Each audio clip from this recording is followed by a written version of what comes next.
This is your basic, it's your beginner's course, and it's your basic straight back and forth course. But then again, there are always little difficulties in it. Flying around the course in a spec, saying you can double boost, but there are a lot of areas where you can have problems with that. But it's I like it a lot because of its easiness. It's wide open space for you to run around in. Where to go and what to do? As far as the ramps in the middle of the course, if it's not going into a tunnel, I would say don't waste your time with the ramps. The thing about Charlie Horse is that on the way back from the first wellhead, you should stay on the right side because that's where the ramp going up through the section is. And also, it seems that the right-hand side is the easier side to go down. Right-hand side coming back from the first wellhead. My favorite course is Charlie Horse, because you can get at least 4 boosts from one end to the other. So you get a really great rush of speed when you go and do that. It gives you a good sense of accomplishment when you don't smash into anything.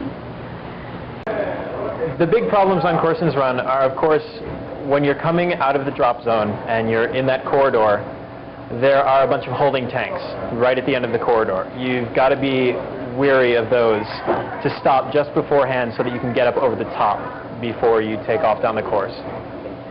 It's when you're coming back from the first score zone, there are those tanks in the way, and everybody doesn't like how to, they can't get around the tanks. What you do is you go to the extreme right and bounce off the wall, and you just rise back up in the front, and you can do this at a fairly high speed, and you just keep going. In Autobahn, pick a small, fast vehicle so you can maneuver real quickly. Basically, just use your rocket boosters at specific times. Don't just use your rocket boosters whenever, because there's really long spaces in Autobahn where it's good to have your rocket boosters just because it's really fast, easy, nothing's in the way. If you use your rocket boosters too soon, you won't have them for the rest of the mission. Just use them sparingly and use them at specific times. It doesn't have a lot of obstacles that you need to go over, but it's got a lot of tunnels and it's really great for boosting. I like boosting. Speed is addictive. The head office, the easiest tricks are generally using advanced controls is to pop up over where you're going into the corridor, and you can double generally or single over everything in the corridor since there's lots of things to get in your way. Get into the first corridor, come out, take the ramp up, double out, and you can double again generally and make it to the second wellhead. Head office and how to get the highest score, probably one of the best ways to do it is to run a triple boost from the first score zone to the second score zone. You run one boost from coming out of the first score zone up the first ramp. You'll bounce up above everything and then you just hit the other two and race all the way to the other side. The doors will be open and just slide on in.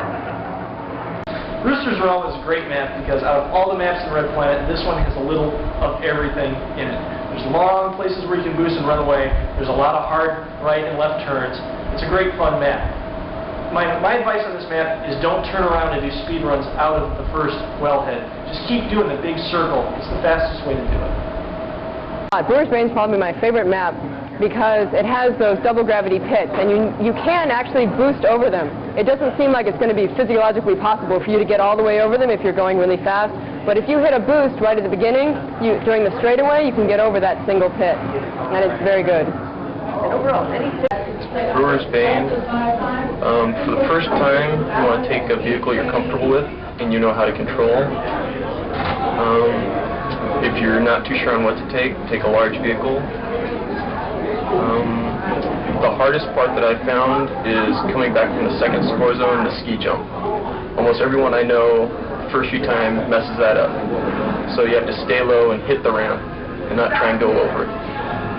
Dave's Dream, I believe, is by far, I personally feel it's one of the most difficult courses, more difficult than Brewer's, although there aren't the pits in it. But for the high roads, if you're going to use double boost, Dave's is the course of how good of a double boost pilot you are. Because off the line, you can double boost or triple boost depending on your vehicle, and you've got a long run. But you're over a great deal of open space. You have to make sure that you're high enough that you're going to be able to make it through the next upper road, which is just a very short amount of space. And if you don't make it, you're going to hit a wall and you're going to die. But Dave's is not forgiving. The first time you die on a double boost, say in a bug class, -2,000. The second time you die, -4. The third time you die, -8. You don't want to die double boosting in Dave's. The key in Dave's dream is really learning to maneuver through the crack babies and through the small tunnels on the other end of the course, because as you get higher in level and it gets easier, you can maneuver through those crack babies, and you can even double boost in and out of them. My favorite course because it has one of the highest difficulty ratings, and it's the fastest course. You can boost through almost every section of that course. So if you take a spec or a bug, which has a lot of boost capabilities or high speed, you are always moving. You always know that you're having some place to go and you're getting there as fast as you can. Being when you drop the first entry into the corridor, there's an hourglass section. You have to be able to get in. It's easier to go low, especially if you're in a vehicle that has like a spec that has a little armor, instead of trying to double high, which is basically only a spec can generally do, and a really good spec pilot.